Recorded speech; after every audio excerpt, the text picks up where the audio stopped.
No início de sua criação na década de 30, esse processo era chamado heliar, por usar o hélio como gás de proteção.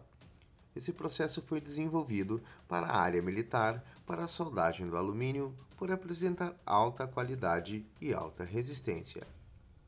Com o passar do tempo, foi descoberto que o argônio, também um gás inerte, era tecnicamente ideal e muito mais barato que o hélio. Hoje, esse processo é conhecido mundialmente como TIG, tungstênio inerte gás.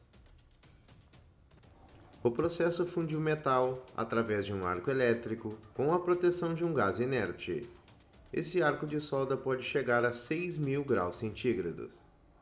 Para a passagem da corrente, é utilizado um eletrodo não consumível de tungstênio, pois esse metal tem um alto ponto de fusão de 3.500 graus, o tornando ideal para a tarefa. Hoje, normalmente utilizamos o argônio por ser mais barato que o hélio. O argônio é um gás tecnicamente ideal para esse processo, por ter excelente ionização do arco de solda quando o gás se torna condutor de eletricidade.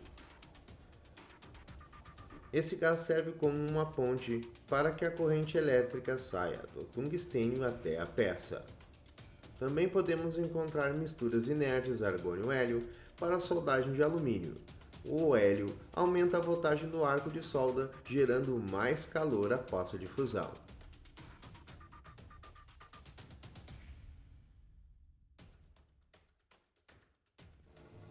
As tochas TIG são disponíveis de diversos formatos e modelos, sendo utilizado tochas refrigeradas a gás para soldagem de até 160 amperes. Valores acima e soldagem de alumínio se recomenda tochas refrigeradas a água.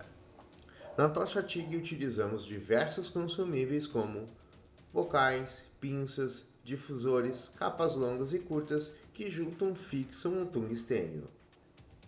Os bocais geralmente são fabricados de material cerâmico que suportam altas temperaturas.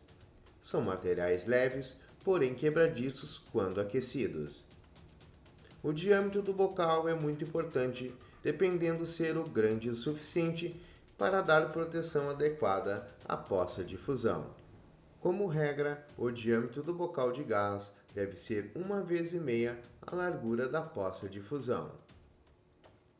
Ele pode ser encontrado em diversos tamanhos e modelos, sendo os mais comuns o tipo convencional e o tipo gas lens.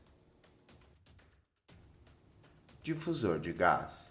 O difusor de gás é uma peça cilíndrica de metal que é responsável por distribuir o gás de proteção até o bocal. O gás é distribuído através de 4 furos de pequeno diâmetro e furo central de acordo com o tungstênio.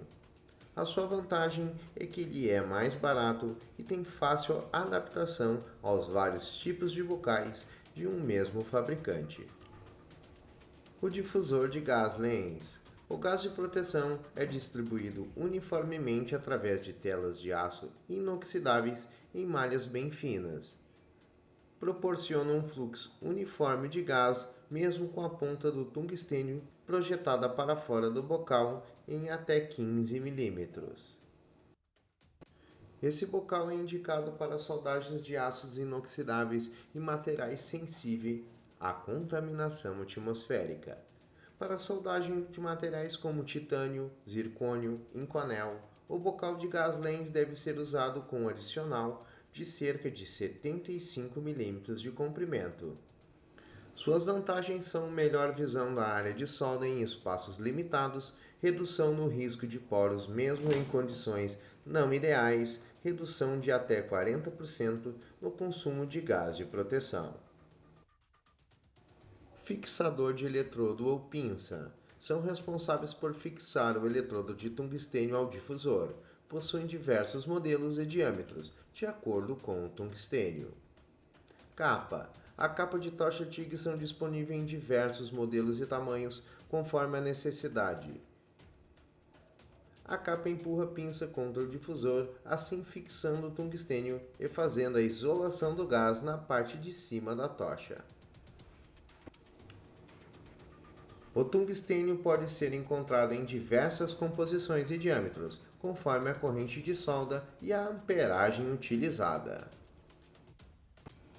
Os eletrodos de tungstênio não são considerados consumíveis de soldagem, pois os mesmos teoricamente não se consomem e não interferem no metal de solda depositado. Nesse processo podemos soldar diversos materiais, como aço carbono, aços inoxidáveis, alumínio, entre muitos outros. Conforme o metal a ser soldado, se usará uma determinada corrente elétrica.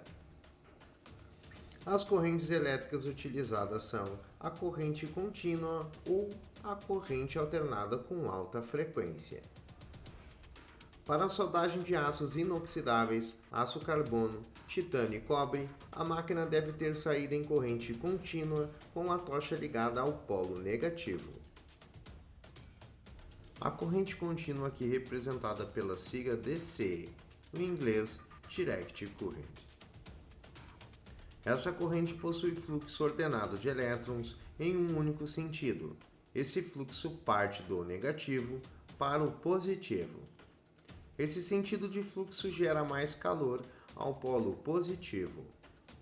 O lado positivo terá 70% do calor gerado pelo arco elétrico.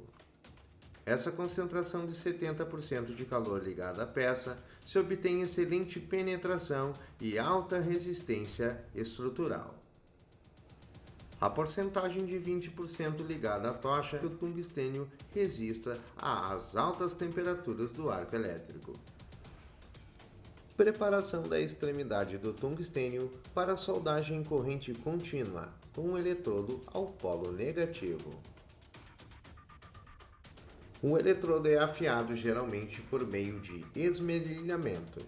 O ângulo de afiação é de 30 graus e o comprimento será 2 vezes o diâmetro do eletrodo. Exemplo: o eletrodo de 2,4 mm terá o ângulo de 30 graus com um comprimento de 4,8 mm. A correta regulagem da corrente é conhecida pelo formato que fica à ponta do eletrodo. Aqui temos um exemplo: corrente muito baixa, corrente correta, corrente muito alta.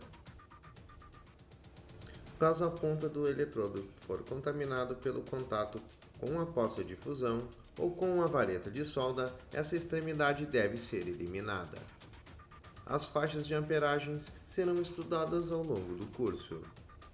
Até o momento vimos que para soldar TIG em corrente contínua, teremos que ter uma fonte que nos forneça corrente contínua, sendo ela retificada ou inversora. Bom, ficamos por aqui e seguimos na próxima aula. Até mais!